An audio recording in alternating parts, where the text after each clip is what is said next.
All these guys have been fooling themselves on social media, talking about other people's history. They have not been able to even give us a brief history about themselves. In your own word and in one statement, where do the Igbos come from? I know there are many ideas. Yes. Where would you say they come from? I don't know where they come from. Okay, you don't know where they come from. But there are many speculations, many fairy tales. If you fancy any of them, I'll start reading them off to you. But I think we are trying to be scientific, realistic, rather than romantic and... Okay, thank you very much, OON. You can get me. They are the only ones telling us that people came from them. Everybody came from them. They have been going around distorting history. Everybody came from them. Some people from South Africa came from them. In fact, even Ghana now, they want to enthrone their king for Ghana again. The same people, the same group of people, that particular category of Igbos. Now then they do this thing. So very confused set of people. This is why we are coming out now. We are checkmating them. Just look at this one now. Watch this video and see how some of them are be fooling themselves. Watch it and see. This is the Ikwerre Social Awareness Forum TV. So we saw this video. Since you say Zulu is a name, like I told you, the father of Zulu, which is Nkosinkulu Malandela. He had two sons. He named one Zulu and named one Kwabe. So if you ask me now what is the meaning, we should be asking the father that gave birth to them. But you said Tina Amazulu, we're from Nigeria, and I'm saying to you is, what does Zulu mean? Zulu has a very specific name. What does it mean? Hello, are you still here? Yes, I'm still here. Yes. I'm saying to you, since you said Tina Amazulu, we're from Nigeria, so what does the word Zulu mean? We are, because I use Zulu now, if I use Nkulumalo, you might not know what I'm talking about. I use Zulu because it's what we use now, we know now. All right, but your progenitor, the ancestry of Zulu, where Zulu came from at the later stage, the Nkulumalo that was banished in Igbo land for wrong deed. He then went to the Bantu. First place he learned to Bantu tribe of Congo. I hear what you're saying, but my question to you is, what does Zulu mean? That's what you can't ask me what it means.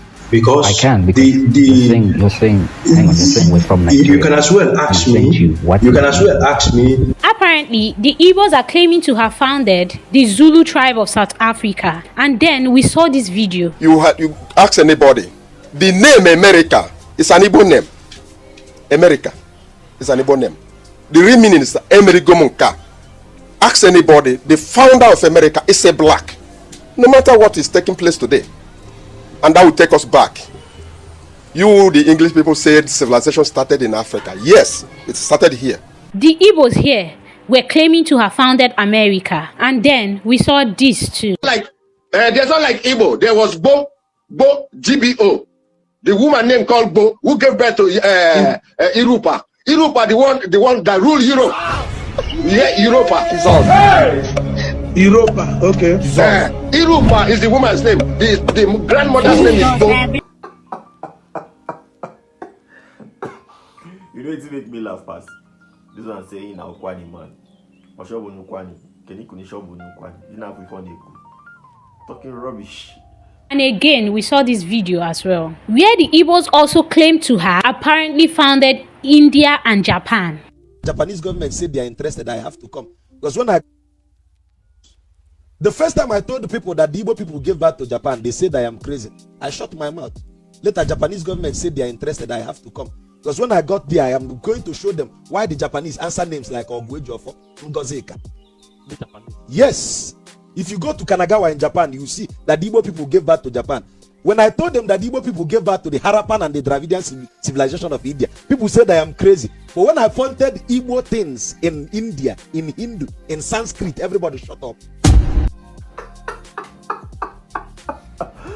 Which brings us to this video. There is no way under the sun you can deny a people access to the sea. Ikwerre land is the Igbo tongue to the sea. And any attempt to excise it out of Igbo land will be resisted with the sword. Hey, some people get mind though. Even they threaten Ikwerre people for their own house, for their territory. Nations have gone to war over territories and over access to the sea. The lives of Dibia should be warned.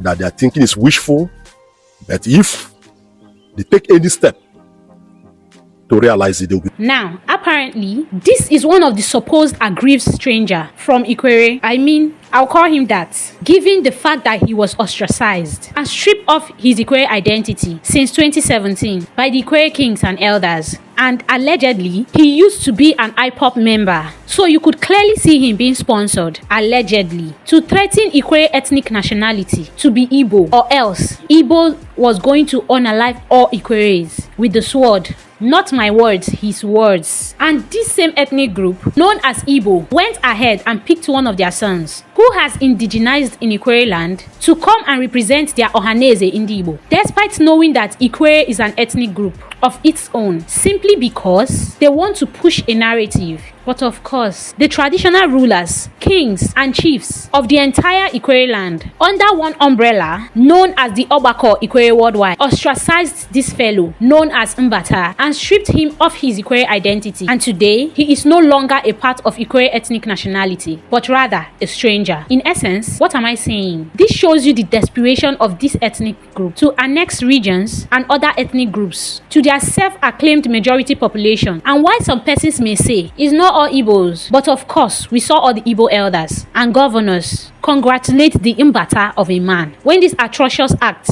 of picking an individual from another ethnic group to rule over the Igbos in hopes that their propaganda will fly. But of course, the Ikwerre traditional institutions and elders were so swift in handling the situation by banishing the same man. So what am I saying in essence? All Igbo leaders are in support of the expansionist agenda of the Igbos. And mind you, these expansionists are heavily sponsored by some individuals. Allegedly, one self-acclaimed Bitcoin chief, or Gaius Chibeze, is heavily financing these expansionists, who goes about calling themselves the Unified Igbos movement, allegedly. Another notable figure who owns the brand, known as Kulele Bitters, allegedly, is also financing this expansionist movement. And like I already noted earlier on, most of their governors are also heavily involved in this, allegedly. And so you see these Igbo Biafran expansionists, whom some are ex-IPOP members, allegedly, like the Uche Okuku, who was threatening the good people of Ikwerre, joining the Ohaneze to contest. Does that not tell us something about the Ohaneze as an organization? With the whole analysis being given, you can deduce that the Ohaneze is an integral part of the IPOB, allegedly. Not my words, but rather from the actions of the Ohaneze, a body which was, however, supposed to cater for the needs of the Igbos in their 5 eastern states, but rather the Ohaneze has turned itself into a laughingstock and caricature. The man they chose to represent them as President General of Ohaneze Igbo has been ostracized and stripped of his Ikwerre identity. And so we ask Ohaneze Igbo, what is the next move? Will you not send Okuku, who threatened ethnic cleansing on the Ikwerre people, to now tell Igbos to come from their 5 eastern states and unalive all the Ikwerres for resisting this expansionist movement? Or will you keep using the media to deceive the gullible Igbos that they actually have Igbos in the South, rather than looking for the best alternative means to better the lives of the Igbo people? And to the general public, I have this to say: the Ohaneze and all Igbos in general have an agenda. They need total control of key cities in the South. They want Port Harcourt, and so you see them claiming Ikwerres to foster their agenda. They want Asaba, and so you see them pushing the narrative that Ikaz and the entire Delta North are all Igbos. They need worry, and so you see them pushing the narrative that the Urobos are from Eri in Igbo land, and even going as far as bringing actors to say they are chiefs in Urobo and that they are from Eri. And today, the Igbos are now claiming that even the Ishekiris are Igbos. They also need key cities like Benin City, and so you see them claiming that Ibanke people of Edo State are Igbos, and that even the Igbos were a part of the ancient Benin Empire, and that Oba Eweka was an Igbo man called Oba Iweka. And so the Igbos will stop at nothing until they cause a war and destroy themselves as a people due to greed and vindictiveness. This is the Ikwerre Social Awareness Forum TV, and I remain your host, Butch the Ikwerian. For quite some time, we have been saying these Igbo Biafra people have been going about distorting people's history on social media. It's so surprising that everybody now comes from them. It's so annoying, distorting people's history They just go about distorting people's history. There was a time one came with microphone, going from town to town, moving to Kwaniland, going to Ikaland, going to Ikwerre land. Now that we are coming out to checkmate all of you, you are crying. You have been misinforming the people, the public, about our identity, our histories. Now that we have not even started, people are crying. Why people distorting histories of people? Why can't you face your own tribe and talk about yourself so that other people will talk about their own self? Won't you allow the people who want the history to talk about themselves? Why are you forcing it on them? Look, people should stop all this madness. Everybody came from you. Everybody came from you. What's the meaning of all this trend of useless history? People that own their history should be allowed to say their history by themselves. Now you are the one that founded Zulu, the one that founded South America. You are the one that founded Benin. You are the one that founded Ijo. You are only you people that founded everybody in Nigeria. When you know your history, they brought you people from Equatorial Guinea and Mali and Papua Guinea, and these two people that are causing problem in your region. Don't know how they will advise you people again. This thing has turned mental. It's a sickness. Now they know why xenophobia started for South Africa. It was because of this group of people. Now they know why Malaysia they deport some kind of black people, especially Nigerians. Now because of this group of people. Now I know why they kill some for India. They come out their organs because of these same people. Why are you people like this? Why you people good at causing problem anywhere you go? If you stay in a person's community, you will not want to obey the rules and regulation of those people because you are too wise, you are the most exposed, you are the most traveled. Why can't you humble yourself in those places where you go to? You are not original to those places. You are not aboriginal. It's talking down on the people that you are living in their territory. Those things if that thing that you're looking for, if it starts now, who will lose? Who will lose? Who will lose? It's your people that will still lose. Because you don't stay in your place, you are the one running to other people's communities. You are the one that found all the old communities now, even up to America. I just pity some of our people that are joining this madness, that are joining them to talk rubbish on the media. Keep joining them.